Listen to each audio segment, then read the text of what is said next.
आता मला इतके दिवस बदनाम केलं, माझं घर परिवार, असंख्य माझे चाहते, या सगळ्यांवर काय वेदना गेल्या असतील, का त्यांच्या भावना दुखवल्या असतील? तुम्ही कुणाकुणावर आरोप केले नाहीत? खडसेंवर केले, दादांवर केले, तटकरे साहेबांवर केले, भुजबळ साहेबांवर केले. एक तरी तुम्ही आरोप केलेला खरा ठरला का?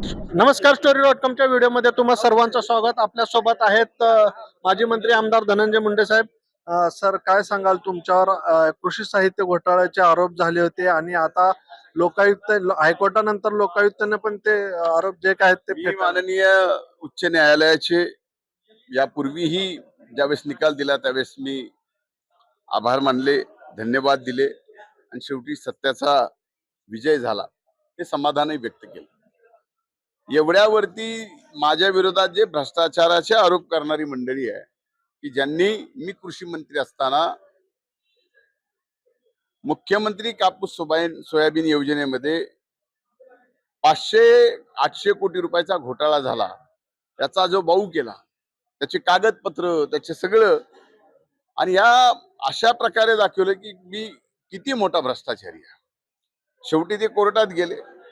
माननीय उच्च न्यायालयात गेल्यानंतर उच्च न्यायालयाला हे लक्षात आलं की ही पूर्ण केस एका व्यक्तीला पूर्णपणानं बदनाम करण्यासाठी केलेली आहे, याच्यात काहीही तथ्य नाही. एवढ्यावरच उच्च न्यायालय थांबलं नाही, तर खोटे पुरावे दिले.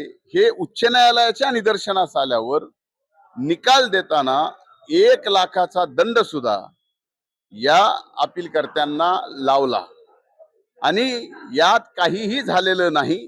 अतिशय पारदर्शक प्रमाणे खरेदी झालेली आहे हे उच्च न्यायालयानेच त्यांच्या निकालात दिलं. तेवढ्यावर हे थांबले नाही. त्यांनी लोकायुक्तांकडे, मान्य लोकायुक्तांकडे परत विषय केला. लोकायुक्तांच्याकडे अनेक तारखा झाल्या. पुन्हा तेच विषय लोकायुक्तांनी पण सांगितले की एखाद्याला असं उद्ध्वस्त करू नका. तुम्ही भले अँटी, म्हणजे ज्यावेळेस आमचा वकील बोलत होता त्यावेळेस आमच्या वकिलांनी सांगितलं की तुम्ही भले अँटी करप्शन ऍक्टिव्हिस्ट म्हणून चांगलं काम करत असाल, पण आता त्यांच्या कामामध्ये कुठं काहीच दिसून येत नाही. त्यांनी एखाद्याला बदनाम करायचं आणि विषय त्याच्यातून न्याय मिळेल का? आता मला इतके दिवस बदनाम केलं, माझं घर परिवार, असंख्य माझे चाहते, या सगळ्यांवर काय वेदना गेल्या असतील, का त्यांच्या भावना दुखवल्या असतील? आणि एक लक्षात घ्या, ह्याच्यात खरं काय झालं माझं सोडून द्या. तुम्ही कुणाकुणावर आरोप केले नाहीत? खडसेंवर केले, दादांवर केले, तटकरे साहेबांवर केले, भुजबळ साहेबांवर केले. एक तरी तुम्ही आरोप केलेला खरा ठरला का? मग हे ठरला नसेल तर आता माध्यमांनी सुद्धा ठरवावं लागेल की अशांना किती महत्व आपण द्यायचं.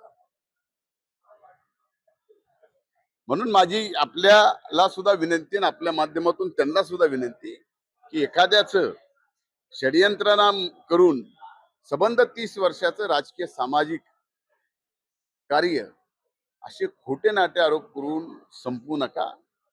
शेवटी कर्म रिपीट्स.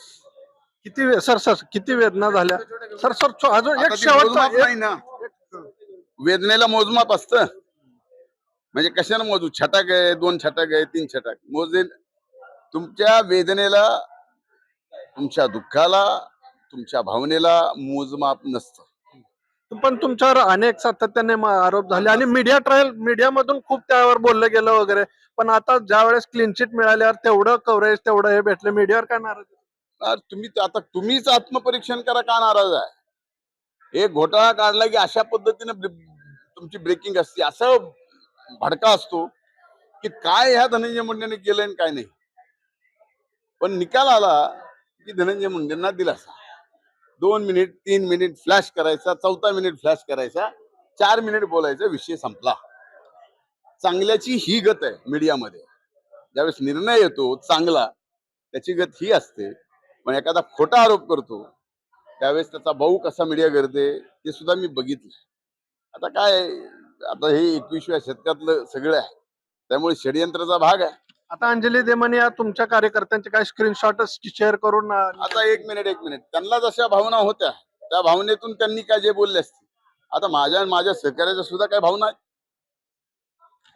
हे होते धनंजय मुंडे. त्यांनी आपल्या आरोपांबद्दल, होणाऱ्या आरोपाबद्दल आणि क्लीन चिट मिळाल्याबद्दल त्यांनी आपल्या एक भावना व्यक्त केल्या आहेत. कॅमेरामॅन दीपक सोळंके, मी प्रकाश पाटील, story.com, मुंबई.